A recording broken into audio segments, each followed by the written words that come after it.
इथं आपण पहिल्यांदा आपल्या Google Chromeला जायचं आहे, टच करायचं आहे आणि तिथं आपल्याला आपली वेबसाईट टाकायची आहे www.myrianch.com.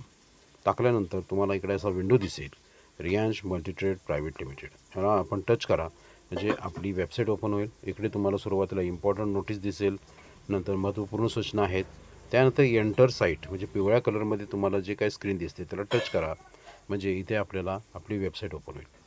आता पटिया बँकॉकची टूरची जी स्लाईड आहे त्याच्या खाली खाली तुम्हाला दिसेल एंटर साईट.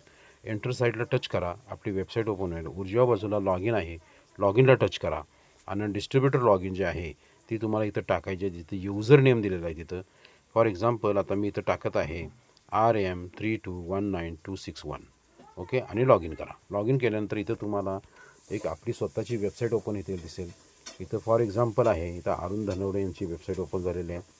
त्यानंतर आपल्याला डाव्या बाजूला 3 लाईन दिसतात वरच्या बाजूला, त्याला टच करायचं आहे आणि तिथं तुम्हाला दिसेल home, personal, network, registration, payouts, official, product, fund, order, offer, grievance आणि लॉगआउट. ओके, अशा पद्धतीनंच इथं आपल्याला ऑप्शन्स दिसतील.